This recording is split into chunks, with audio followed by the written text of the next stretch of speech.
Hey everybody, in today's video I'm talking about everything I did over the span of a year to increase my Circle 1 percentage by 20%.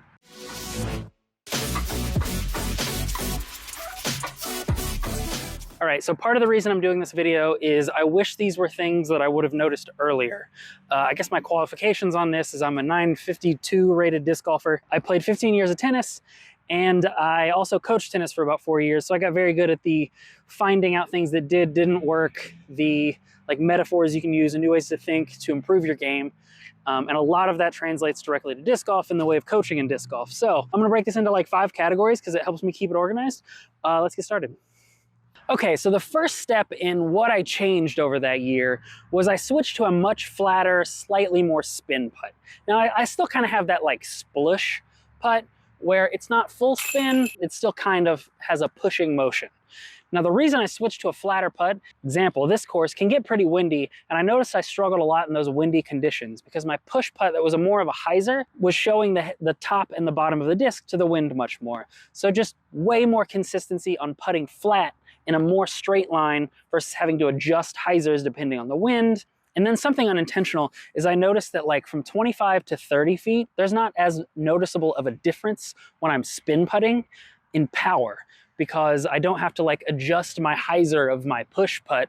So this flatter like spin putt became way more consistent depending on my distance versus when I had a noticeable fall off from like 20 to 25 feet in accuracy on my more push, lofty hyzer putt.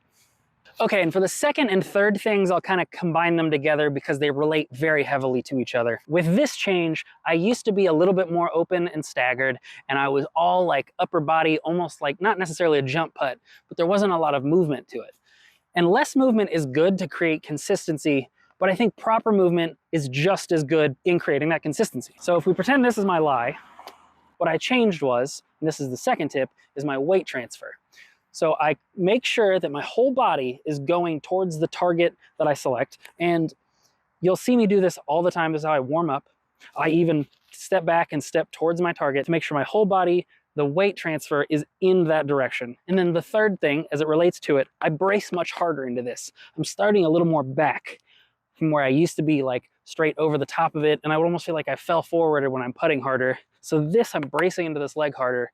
As I drive forward on my putt, I'm not even like, if I stop my putt, I fall backwards because I'm just using this as a brace leg and all my power comes from this back leg.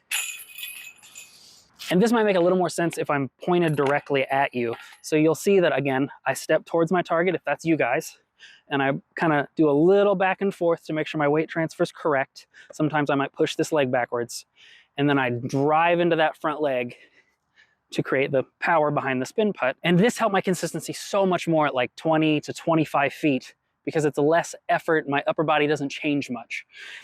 And then the reason I changed from this stagger stance that I used to have is when I would do the weight transfer, occasionally the weight transfer comes across my target.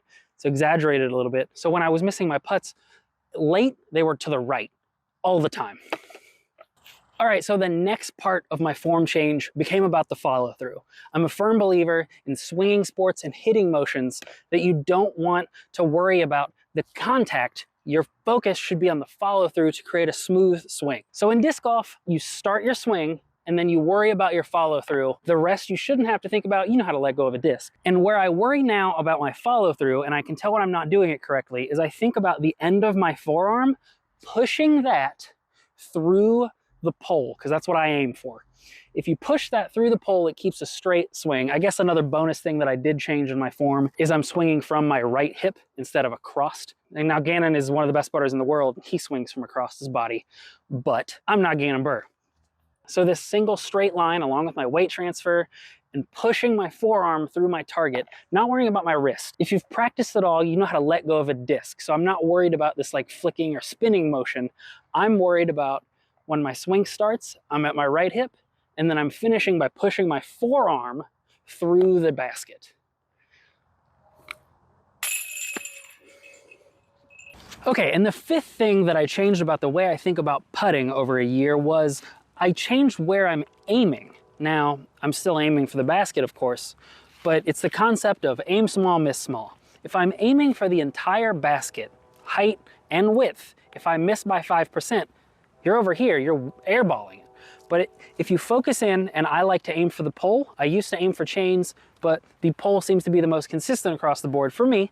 And if I'm aiming for the pole and I miss by 5% on the pole, I can still hit the basket and there's a chance in actually making the putt. This also helped me focus in a little bit more. I noticed that if I'm just aiming for the basket in general, my misses were way larger. So maybe this is more of just focusing in on an area. And I subscribe to a good putt would hit the pole if there were no chains. As always, I've got a bonus tip for you guys, and this is more about the way I went about practicing over that year. My focus was increasing my 100% distance. And it used to be at 15 feet, I would probably make 9 out of 10. That sounds pretty good.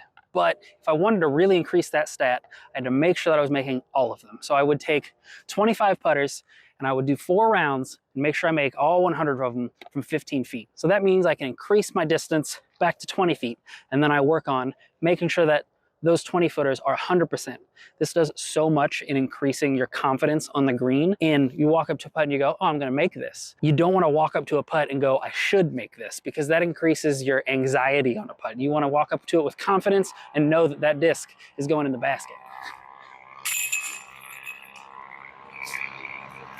And obviously this adds to increased strokes, but where the real benefit of this idea comes from in making 100% of your putts from a distance is that when you have like a comebacker or anything along those lines where you threw something too long and you're like, oh, I probably should have made that last one. No, you walk up to your next putt and you go, oh, I'm gonna make this because I know that I'm 100% from that distance. And that's gonna wrap it up for everything that I did over the span of a year to change the way I think about putting and my form in putting, and genuinely increase my stats about 15% in Circle 1 over the span of a year, and I expect that to go up the more I practice. But this is not something I recommend for everyone. Again, these are the things that worked for me. If you go and you try to change absolutely everything about your putting at once, unless it's a disaster, I don't think you're gonna have good results unless you stick with it for a long time.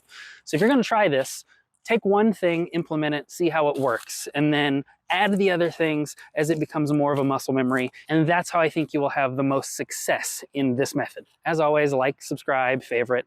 I appreciate that very much. Shout out to my sponsors, Great Lakes Disc, Dark Ace Disc Golf. All my links are in the bio. You know the drill. Take it easy.